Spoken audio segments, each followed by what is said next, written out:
बात की जा रही है। बहुत सारे इसमें मुद्दा है, डोमिसाइल हो गया, सारी मुद्दों पर हम बात करने के लिए रजनीश सर के साथ हैं। सबसे पहले सर स्वागत है आपका। Thank you so much Ravi ji, आपको भी धन्यवाद दिल से, क्योंकि आप बड़ी मेहनत करके यहाँ पर पहुँचते हैं। हम तो बैठे रहते हैं दिन भर, और आप पहुँचते हैं, इसके लिए आपको धन्यवाद। लेकिन सर आप काफी अच्छा काम किए और आपका चयन भी हो गया है, ज्वाइनिंग भी करना है, इसके लिए आपको बहुत बहुत बधाई। सबसे पहले सर सक्षमता परीक्षा जो होना है उस पर हम लोग जिक्र करते हैं, क्या है और इसमें क्या कुछ होने वाला है? ये सक्षमता परीक्षा जो है वो बिहार बोर्ड द्वारा ली जाएगी, पहली बात तो ये है।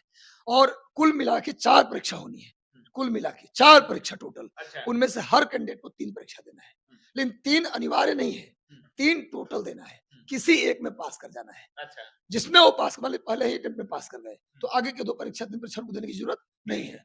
तो पहले ही परीक्षा के बाद उनको राज करने का दर्जा मिल जाएगा। और मान लीजिए तो पहले अटेम्प्ट में फेल हो गए तो दूसरा में, तीसरा टोटल 3 अटेम्प्ट मिलेगा सर। अच्छा। 4 परीक्षा होगी जिसमें 3 सबको देना है, नियोजित के लिए, नियोजित के लिए, केवल नियोजित। इस परीक्षा को अटेम्प्ट करेंगे केवल नियोजित टीचर, और 3 अटेम्प्ट देंगे, 3 में से किसी भी एक में उनको पास करना है। अगर तीनों में फेल कर गए तो साफ साफ स्पष्ट निर्देश है कि ये मगर फेल कर जाते हैं तो उनकी नौकरी भी खत्म करने का अनुशंसा किया जा सकता है। सकता है मतलब नहीं भी किया जा सकता है।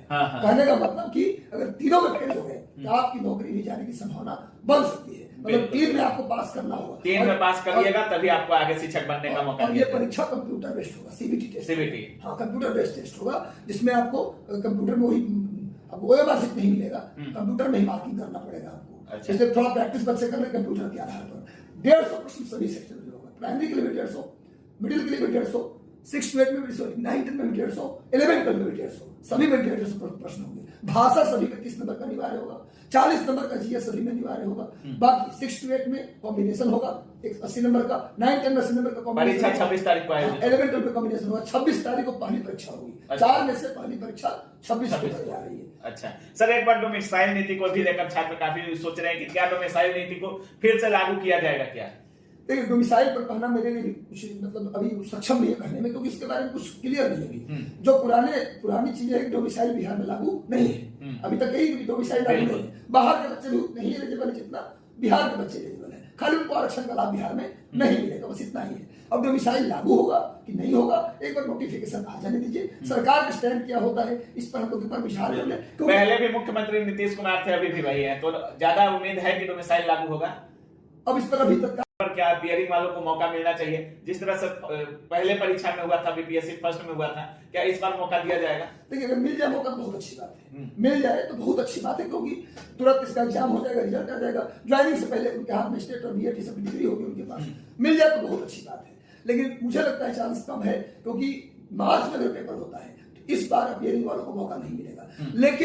लेकिन टीआरई 4 की भी घोषणा हो गई, जो हम आशा में थे 1 परीक्षा साल में होगी, अब 2 परीक्षा होगी। 70,000 प्लस वैकेंसी टीआरई 3 में है, 70,000 प्लस। मुझे मान लगता है कि 1 लाख पूछेगा, और क्लियर बोला सर ने कि टीआरई 4 भी 1 लाख वैकेंसी के साथ अगस्त में हो जाएगी। तो अगर मान लीजिए नहीं मौका मिलता है, ऐसे भी तो टीआरई 3 आपको अगस्त में देना था, अगस्त प्लान बना के चल रहे थे, घोषणा हो गया तब ना आशा किरण जगह भैया हमको ही मौका मिल जाता है। 4 में मौका मिलेगा, 1 लाख से ऊपर सीट बोले हैं। लेकिन छात्र कह रहे हैं कि हम लोगों को अगर पियरिंग का मौका मिल जाता तो 80,000 से ऊपर छात्रों का कल्याण हो जाता। हाँ, मैं तो बोला ही आपको, अगर मिल जाता तो बेनिफिट तो श्योर होता, पर मुझे लगता है चांस कम है कि मिलेगा बेनिफिट, क्योंकि अब भी उनको उदास भी नहीं होना चाहिए। देखिए, अगर आपको मौका मिल ही जाएगा तभी आपको स्टेट की भी तैयारी करनी है, बीएड एग्जाम अब पियरिंग होकर देना होगा, तो परीक्षा देनी है आपको। मैं भी यही राइट होगा कि अगर मान लीजिए पियरिंग नहीं, उनको मौका नहीं मिलता तो बढ़िया बात है, उसको पॉजिटिव वे में आप लीजिए। ए स्टेट की तैयारी इतनी बेहतर तरीके से करनी है, बीएड का जो अपियरिंग है आप तो फाइनल ईयर की तैयारी इतनी बढ़िया से करना है कि भाई उसमें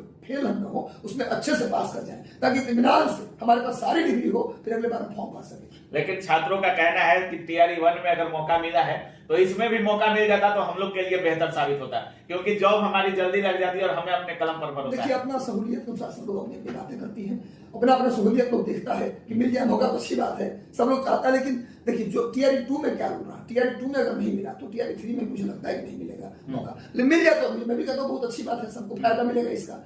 लेकिन कोई बात नहीं, घबराने की कोई जरूरत नहीं, तुरंत टीआरई 4 में वैकेंसी का अनाउंस हो चुका है। मैं बस इतना कहूंगा, रवि जी, आप सबसे रिपोर्टेड, सबसे ऑथेंटिक और सबसे बेस्ट चैनल है, आपका चैनल में देखता हूँ, कुछ भी फालतू चीजें नहीं, केवल और केवल ऑथेंटिक बात जो है जेन्युइन वही करते हैं। इसलिए मैं आपके चैनल से अनाउंसमेंट करना चाह रहा हूँ कि भाई आप जो चाय दुकान पर जो कुतर्क और बिना किसी सबूत के अर्थहीन तर्कहीन बात जो होती है चाय दुकान पर गॉसिप, उससे बचे वहां जाकर झूठ मूठ के सरकार और आयोग के बारे में जो अफवाहें फैलाई जाती हैं उससे बचे। जितना बेहतरीन तरीके से बिहार में पेपर टीआरई 1 टीआरई 2 हुआ है, क्या नहीं दिया गया, ओएमआर मांगा, ओएमआर दे दिया, मार्कशीट विद्यार्थी ने जो डिमांड किया सब आयोग ने प्रोवाइड कराया है। इतनी फेयर, इतनी स्मूथ तरीके से एग्जाम हुआ है। विद्यार्थी को राय बस इतना देंगे कि आप कमरे में अपने आप को बंद कीजिए, क्योंकि अगस्त में भी अगर पेपर है तो टाइम कम है। कब जाएगा जून और कब आएगा अगस्त किसी को पता नहीं चलेगा, छूमंतर तक टाइम निकल जाता है। चुपचाप अपने कमरे में बंद हो जाइए, अपने आप को लॉक कीजिए, रात दिन पढ़ाई कीजिए, कम से कम 250-300 MCQ रोज लगाइए, करंट अफेयर रोज फोकस कीजिए। इतना काम करिए कि अगस्त में ही पेपर आपको देना है। तो इधर उधर की बातों में मत रहिए, जो बिल्कुल सर, पढ़ाई कीजिए आप। चलिए, बहुत अच्छा बोल रहे हैं सर आप। हो सकता है काफी लोग इससे नाराज भी हो कि सर कह रहे हैं कि आप वेट करिए, लेकिन सर की जो बातें हैं वो अगर 5 मिनट आप सोचिएगा तो आपको भी लगेगा कि कहीं ना कहीं सर ने सच्चाई बोला है कि अगर आप तैयारी के चक्कर में स्टेट पर ध्यान नहीं दे रहे हैं तो हो सकता है कि आपका स्टेट का परीक्षा गड़बड़ हो जाए। काफी लोगों का ऐसा भी देखा गया कि उनका तैयारी में रिजल्ट था लेकिन सीटेट ही फेल कर गए। तो ये सब भी नहीं होना है। और काफी लोग मांग करते हैं कि हमारा स्टेट में थोड़ा जो योग्यता है उसको कम करना चाहिए, और जो अर्हता को कम, तो जो फेल हो जाते हैं वो बोलते हैं सर, बोलते हैं ठीक है आप फेल क्यों करें, हम पढ़ेंगे। और एक बार मैं कहना चाहता हूँ कि थोड़ा सा कि भाई जो काम हो रहा है, एक तो हम लोग आशा में थे कि एक ही वैकेंसी हुई साल में, 1 लाख सीट आई, यहाँ पर 2 लाख सीट आ गया। सबसे थैंक यू के पात्र सरकार जो है, धन्यवाद के पात्र शिक्षा विभाग और आयोग दोनों, अतुल प्रसाद सर स्पेशली और पाठक सर स्पेशली धन्यवाद के पात्र हैं, जितनी स्मूथली तरीके से परीक्षा भी कराए और नई वैकेंसी के लिए आशा की किरण भी जगा। बिल्कुल। कई बार कमेंट आता था यूट्यूब पे कि सर सरकार बदली है क्या होगा, अब नहीं आएगा क्या, टीआरई 3 हो जाएगा क्या? हम बार बार कमेंट में बोले हैं कि टीआरई 3 भी आएगा और अगर 4 भी आएगा, 5 भी आएगा, और अनाउंसमेंट भी हुआ। तो बच्चों को भरोसा रखना चाहिए, अपने मेहनत करना चाहिए। गवर्नमेंट पे आपको दुश्मन थोड़ा है, वो चाहती है कि जगह स्कूलों में टीचर अच्छे टीचर वैकेंसी हो, आप पढ़िएगा, मेरिट पार कीजिएगा, नौकरी होगा। तैयारी होता है ना तो 1 सीट में भी सिलेक्शन होता है। अब तैयारी नहीं है ना, आधी जो तैयारी है ना, मौका कितना भी मिल जाए, हजारों में नहीं, हजारों में भी आपका नहीं। बिल्कुल, बहुत बहुत धन्यवाद sir, thank you so much. तो बाकी आप सुन रहे